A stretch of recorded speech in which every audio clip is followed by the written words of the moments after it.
Greetings, fellow dungeon delvers, and welcome to DORAN'S and Dragons, where we work together to come up with Dungeons & Dragons 5th edition builds for your favorite League of Legends champions. Today we're building Vi, the Piltover Enforcer. Vi was an orphan who roamed the streets of Zaun. A bar owner took her in and gave her the discipline and training she needed to channel her anger. Later, Vi caught wind of a big heist opportunity and tried to partner with a local gang to pull it off. The gang betrayed Vi, killing the mine owner and trapping the miners in the tunnels. She picked up 2 pulverizer gauntlets, freed the workers, and chased the gang down the next day and destroyed them. Partnering with Caitlin, the sheriff of Piltover, Vi now works to stop crime in her city. Before we get started with the build, go ahead and like the video and hit that subscribe button so you're always notified when we release our builds. We'd like to thank one of this month's DORAN'S Blade patrons, Alex T. Thank you so much for your support. It means a lot to us. Alex T chose Vi to build as part of the rewards for our Blade tier patrons. Speaking of Blade tier rewards, this month's homebrew is Into the Frozen Tundra, based on the Freljord. We also started a cool little merch shop. Come join us for discounts on that and homebrewed content every month. Alright, now let's get into it. First, let's cover the goals of this build. We need to punch first and ask questions while punching, meaning we need to get our gauntlets and make them pack a wallop. Vi's a brawler, so we're going to need to add a bit of thickness to the build. Finally, dashing across the battlefield, locking down and disrupting our enemies is pretty crucial. For race, we're going to head back to a staple and go with Variant Human. Variant Humans get a +1 to 2 ability scores. We'll choose Intelligence and Constitution. We'll also pick up a skill proficiency in Athletics for all of our lifting and leaping. The best part of this race by far is that free feat. We're going to go with Tavern Brawler. This gives a bunch of features, like increasing our constitution by 1, giving proficiency with improvised weapons, bumping unarmed strike damage to D4s, and finally letting us turn our unarmed strikes or improvised weapon hits into grapples. This will give our fists a little oomph while we wait for our gauntlets to come online. For background, we're going to go with Vi's current role as City Watch. This gives us proficiencies in Insight and Investigation. We also get the Watcher's Eye feature. Her experience as a roaming gang member taught her how to find crime dens and law enforcement outposts. Oh hey, it's stat time, you know what that means. Standard array!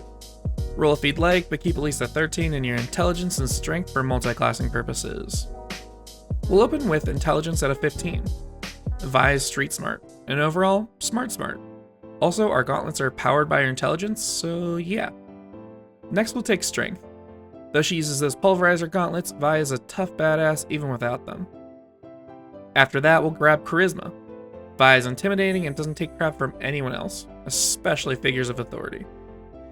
Constitution is next. We need to make sure we get Vi relatively tanky to take the beatdowns she so often gets herself into.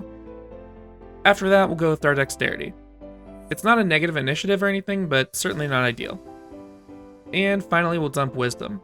No need for wisdom when we have intelligence bursting at the seams. Alrighty, since we need no special equipment, we'll kick off the build with a level 1 fighter. Fighters have a D10 hit die and proficiencies with all armors and weapons as well as shields. We also picked 2 skill proficiencies.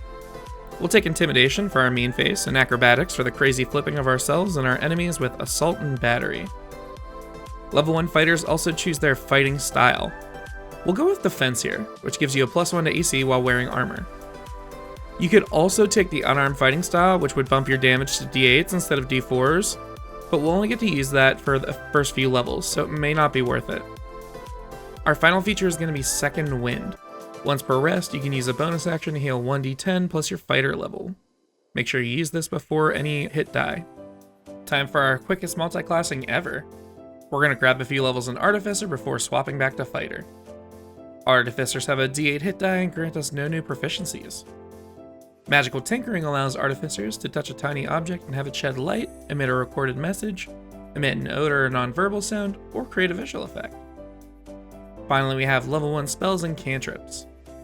The only spell we're worried about picking up here is the Thunderclap cantrip, which can work as our E, Excessive Force.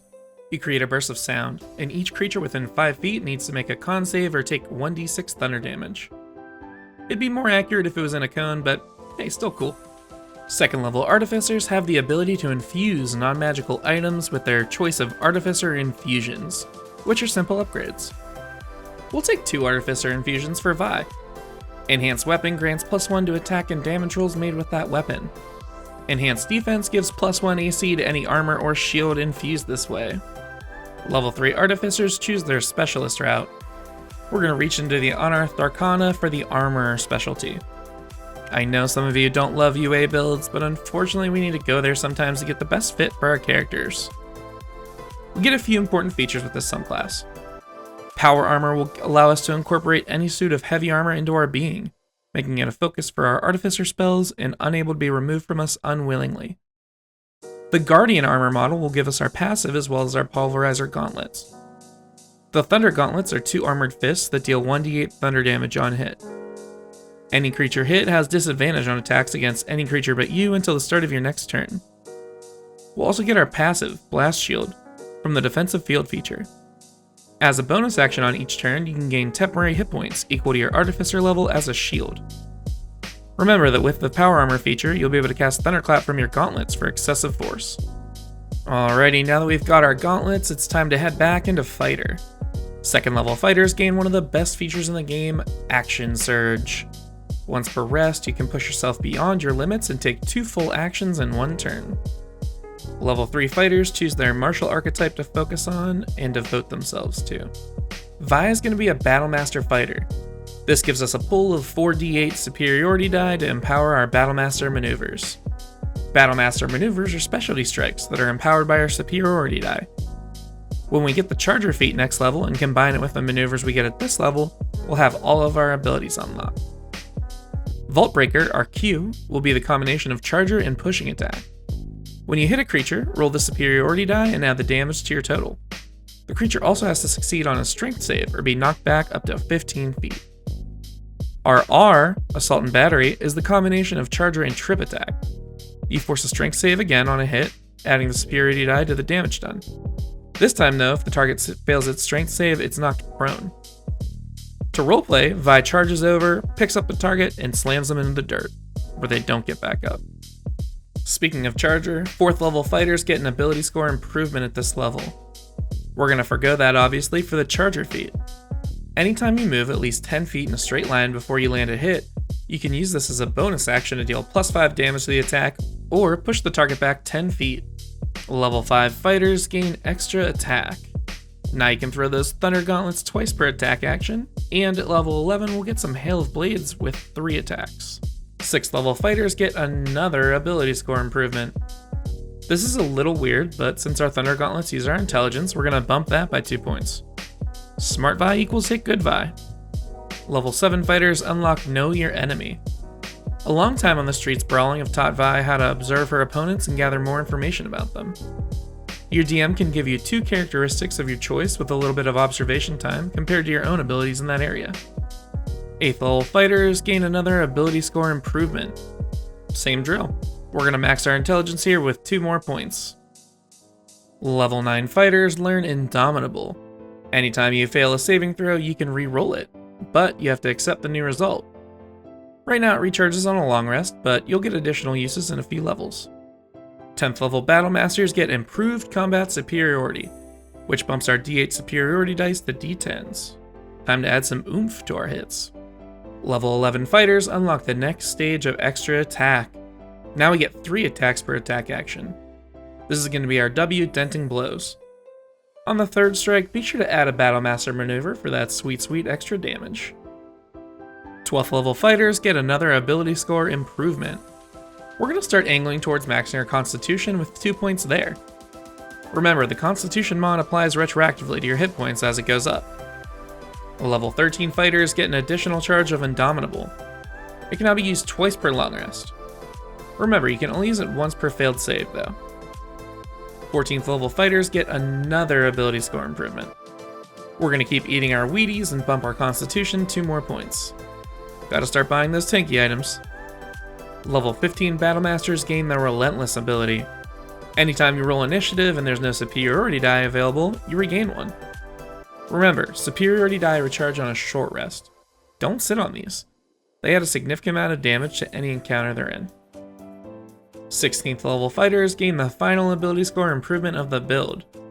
We're going to max our Constitution here and bring our hit point total to over 200.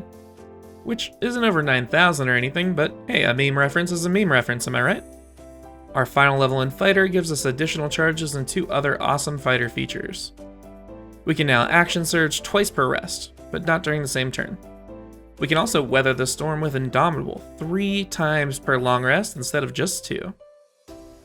Alright, now that we've completed the build, let's see how we did. First, the good. This build is very simplistic and a great idea to introduce someone to the game. We also got our Power Pulverizer Gauntlets in the form of a Thunder Gauntlets. Finally, we got all of our abilities from the game, as well as we got to cap 2 ability scores. Now the bad. Our utility is not the best. This makes sense though. Vi is more of the smash and grab brawler than the slow methodical approach person. Also, unless your DM upgrades your Thunder Gauntlets, you're going to be stuck with non-scaling subpar weapons, so try and do your best to grovel. So, what'd you think? I've included a link to this build via D&D Beyond in the description below, as well as Amazon links to the books used in this build. If you enjoy this type of content, please consider supporting us on Patreon. We have a few awesome rewards, including access to our Discord community and monthly homebrew releases. We plan on turning out 1 League Champion build every week. Thanks for watching, and hopefully we'll catch you on the Rift, or in the Forgotten Realms.